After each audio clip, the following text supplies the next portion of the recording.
Sur RFM au moins, on a des informations sûres et utiles. RFM, la radio de toute l'actualité. Mercredi 3 juin 2020. Bonjour à toutes et à tous. Il est minuit sur les ondes de la radio Futur Média. Tout de suite, le bulletin d'information. Papa Lagay. À la présentation, Malang Sonko sur la partie technique. Tout d'abord, nous allons en direction donc de Mbaké, où donc après Touba, Mbaké est entré dans la danse avec une vague de manifestations. Plusieurs quartiers en ce moment. Donc, nous sommes en direct avec Marema Diop. Marema Diop, bonjour. Bonjour, Papa. Voilà. Quelle est la situation après cette vague de manifestations donc dans la zone de Touba et Mbaké? Ça chauffe ici à Mbaké, Papa Lagay. Les jeunes sont sortis massivement investir les rues à Nyari Baïfal, Mbaké, Hewar et Gawan. Ils ont brûlé des pneus partout dans la ville. Les jeunes disent en avoir assez de l'état d'urgence et du couvre-feu. Ils veulent vaquer à leurs occupations. Ils ont également tenu tête aux policiers. Il leur était même difficile de faire face à la situation.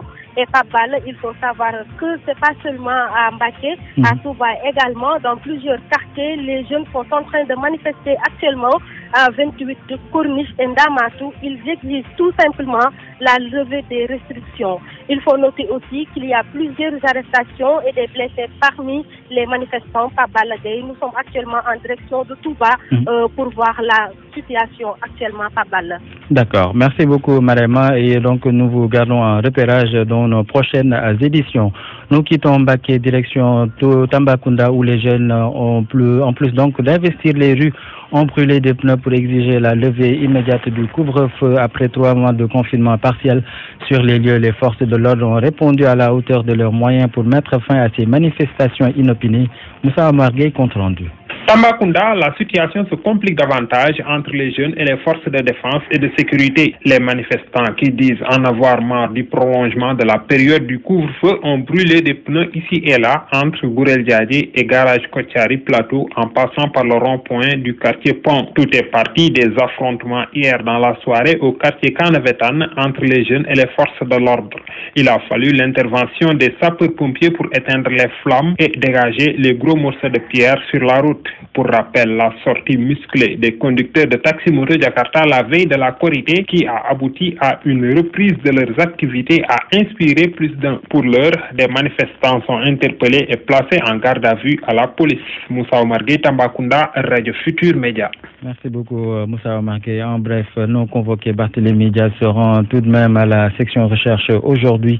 Il compte soutenir un de ses agents, en l'occurrence Lamine Niane, convoqué pour avoir saisi du matériel de construction.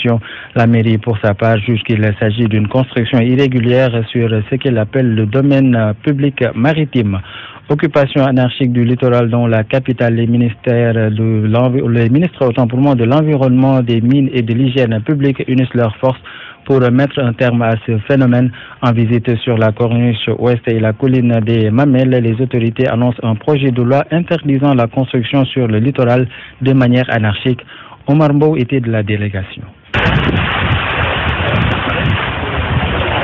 Cette brise de mer au lever du soleil sur le littoral de Dakar est en phase de disparaître. Les menaces climatiques et celles de l'homme, comme les constructions et les occupations anarchiques, sont passées par là. Une situation qui révolte le ministre de l'Environnement et du Développement durable, Abdou Karim Sall. Nous venons de voir au pied de la colline des Mamelles. Et je pense que ce que nous avons vu est tout simplement injuste, inacceptable, insupportable et condamnable. Pour son homologue Sophie Gladimon, ministre des Mines et de la Géologie, ce n'est pas que Dakar qui va être protégé, mais tout le littoral sénégalais. Le Sénégal a un littoral qui est très long, un littoral avec divers paysages. Quand on prend le littoral nord, ça ne se présente pas de la même manière sur la presqu'île, ça ne se présente pas de la même manière sur la petite côte. Et ça, nous devons le sauvegarder. Abdou Karim Fofana, ministre de l'Urbanisme, du Logement et de l'Hygiène publique, informe qu'un projet de loi est en gestation pour interdire toute menace faite par l'homme. Nous allons y travailler dans les plus brefs délais. Ce comité pourra finaliser le code du littoral et enfin qu'on puisse avoir un outil juridique cohérent qui nous permette de sauvegarder le littoral sénégalais. Le phare des Mamelles et le long de la corniche ouest sont en chantier investis par des promoteurs, chose à laquelle le gouvernement veut mettre un terme. Merci Omar Mbow. Parlons éducation à présent, une année blanche. Oui, non, les syndicats d'enseignants partagés sur la question. Si le SADEF, syndicat autonome pour le développement de l'éducation et la formation, est d'avis pour une année blanche, la COSIDEP pense autrement. Suivons ce dossier d'Abdou Diouf Junior. Le cours magistral de Mbaye Sarr ne rassure pas. Le syndicaliste soutient qu'il est quasi impossible de sauver des vies humaines et de valider l'année scolaire en même temps.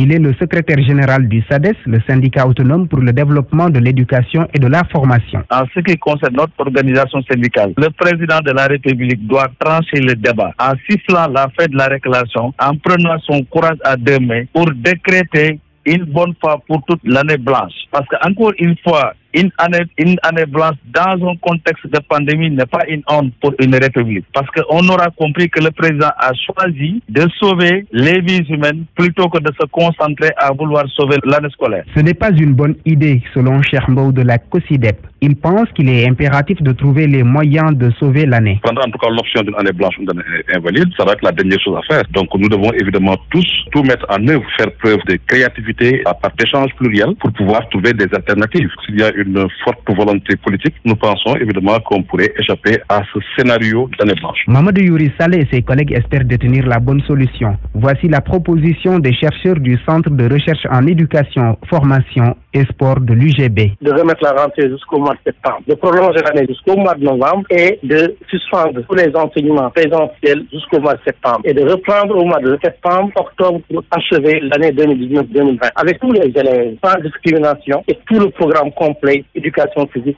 et sportive comprise. De l'élémentaire bien du primaire, on a fait presque les 2/3 du programme. On pourrait trouver un moyen de valider l'année. Au niveau secondaire, au moins, on a fait la moitié du programme. On pourrait trouver un moyen de valider au moins la moitié ou bien de valider l'année. Toutes ces propositions doivent s'adosser aux décisions des autorités sanitaires, prévient Cheikh Mbow de la COSIDEP. Il nous faut toujours avoir comme condition préjudicielle l'avis des experts scientifiques et médicaux. Donc travaillons ensemble avec une certaine ouverture en écoutant tout le monde. Le syndicaliste Mbaye Sarr insiste sur l'impératif de se concentrer sur le combat contre la pandémie de Covid-19.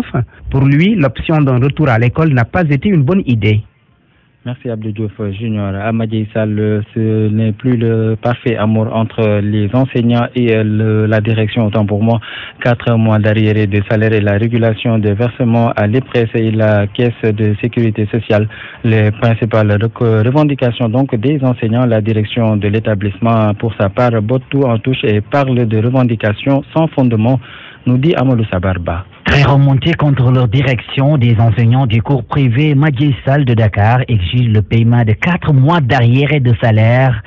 Djibi Diouf est le délégué du personnel. En la date d'aujourd'hui, je puis vous dire, nous sommes restés 4 mois sans toucher le plus petit fonds sur nos salaires et jusqu'à ce matin, la direction ne nous a fait aucune proposition allant dans le sens de trouver une solution à ce problème. C'est nous qui ne cessons de prendre des initiatives que nous leur soumettons, mais en réponse, nous n'avons jamais ce que nous voulons. Ce qui fait le plus mal dans cette situation, c'est le DG et la DGA qui sont les personnes responsables, vraiment font preuve d'un manque de considération notoire vis-à-vis du personnel. Autre revendication de ces professeurs, le retard des cotisations de l'école au niveau des institutions financières, notamment à l'IPRES et à la Caisse de sécurité sociale.